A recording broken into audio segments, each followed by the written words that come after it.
This is just basically bone death, and it's unknown as to why it happens, but it most often involves a medial femoral condyle and typically seen in women.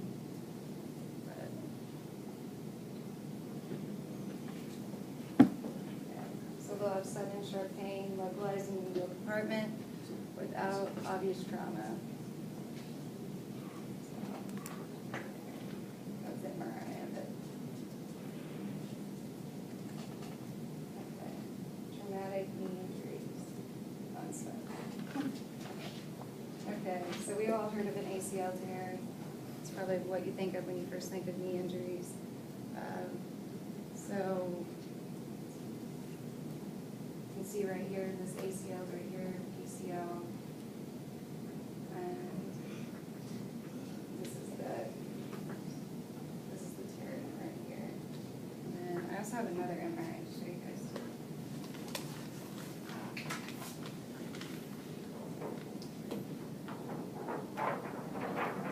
This is an interesting one. All right, so look at this.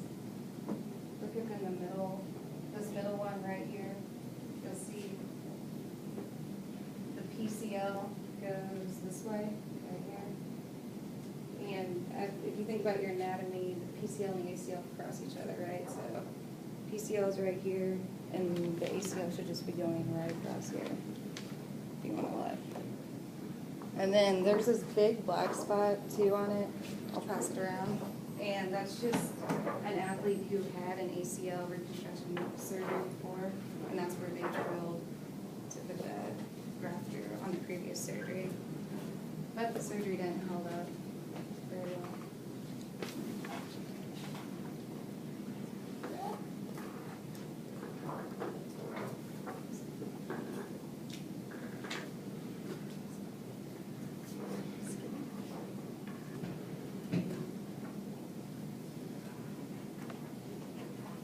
Look, we're looking to speak there. You wanted us. You were crying out that you bypassed the harder team in Miami. Well, Rose came down bad on his left foot. See him holding onto his knee and down. Okay, so this will replay He was again. flying and he came down What did wrong he on the do? left foot. Okay, we know that he tore his ACL, but what was his know. mechanism? What was he doing when he tore it? He's going forward. You see the replay. With the injury, we just talked about the 26 games he has missed. With an assortment of injuries and now holding a knee late in a game that is already decided for all intents and purposes. I'm sure everyone around the country is going to say, why was he in the game? See how he comes down on the left leg. Keep an eye on the left leg. There. Yep. When he plants it, that's when whatever happened. So it's going to be, you Yes, can do before he this comes on down, there. it's the plant right there on that left when you're leg. planting. There was give on that knee. You can see Planting or deceleration, anytime you see Looks like like a it went plant in, and too. that's what I'm twist, saying. you get that rotation.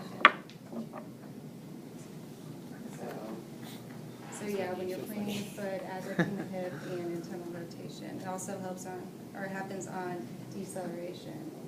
So you know that ACL is pretty much trying to keep that tibia from going anterior of the femur in relation to it. So almost all of these will be non-contact. That's the main mechanism. So if your patient reports, oh, I planted, I twisted, I heard a pop, something like that, you might want to think, hey, I need to rule out ACL, and then go from there on your evaluation. Okay.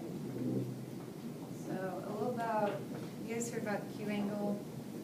Anything? Okay, so the Q angle is a measurement from your mid-patella to your ASIS and then to the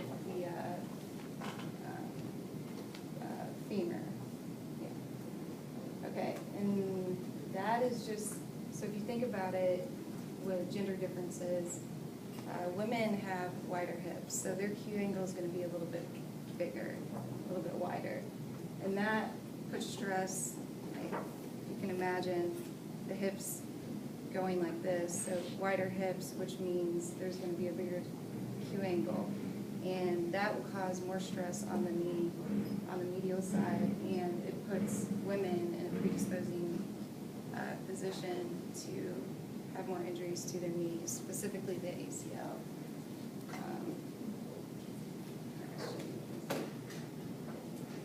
So also in the intercondylar notch, which is where that ACL kind of fits in on the knee. So when you're bending and extending your knee, your ACL is sliding onto that intercondylar notch. And in females, they tend to have a smaller one. So if you think you're constantly getting that degeneration or shearing force of the ACL into that, which causes a breakdown on it. Whereas men tend to not have, they tend to have like a deeper one. So that ACL, if you think about like this is the ACL, isn't really going or having that shearing force on it. Sometimes with ACL ruptures, they'll go in and shave out some of that intercondylar notch, and that's what a notchplasty is.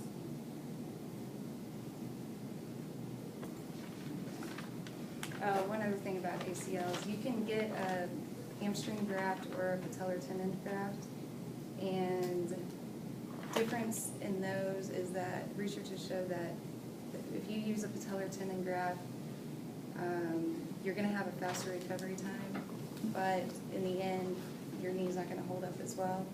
And with a hamstring graft, it takes a little bit longer to recover and return to play, but overall, your knee's going to stay healthier. So whoever's on the ACL presentation surgery, make sure you hit on that and do a little research about it. Okay. All right, PCL. So it's opposite of ACL. It just tries to prevent that posterior force on the tibia from happening. This is seen mainly in a lot of dashboard injuries, car wrecks, where that knee will just hit bam on the dashboard and that tibia will just go posterior back. Or you can do it where you fall on a flex knee as well. With PCL injuries, you're not going to have surgery. They will heal on their own. You put them in a straight leg immobilizer for, I think it's like about 4 weeks or so, and then start going into rehab and get them back. And this is an example of a sag sign, which is, see how that tibia is just going back. And sometimes when someone can tear their PCL or rupture it, you can do a test which is called the anterior drawer or Lockman's, which is testing the ACL. And so whenever you test that, it's going to feel like you have a lot of mobility in the ACL, but really the PCL is torn. So, whenever you guys get to that.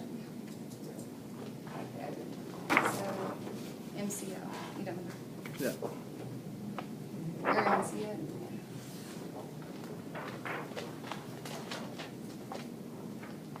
Okay, your medial collateral ligament, it runs on the medial side, across the joint, inserts on the pes anterior.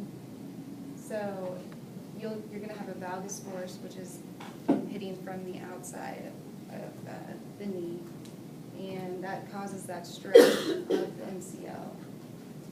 And sometimes you can see this in isolation where it's the only thing that's damaged, but other times it's a bad force or bad blow to that knee. The meniscus could also be involved with it. So that's the other structure you'd be worried about, because why would the medial, in an MCL injury compared to an LCL injury, thinking about the anatomy, what's the difference in the MCL and the LCL? Besides, they're on different sides of the knee, but MCL's MCL thicker. fibers and meniscus. yeah, exactly. So you can see right here, lateral is not touch, it doesn't touch the meniscus here at all, but the MCL actually does. Not really this picture, but. Yeah. And you can just use a hinge brace for an MCL when you're getting them back. LCL, varus force, grade 1, grade 2, just like other sprains, and they heal on their own. Grade 3 does require surgery, and recovery is about 6 to 12 months. More on the 6, but, and that usually involves damage to the posterior lateral complex, and during the grade 3, which is why you need to have surgery. And the main reason they get the surgery is because when this posterior lateral complex is affected, that can cause, later if you don't get the surgery, later in life, it can cause a lot of arthritic changes in the knee, and just, you're gonna have a bad knee, so advice is, by any doctor, would be to have the surgery if you have a grade 3.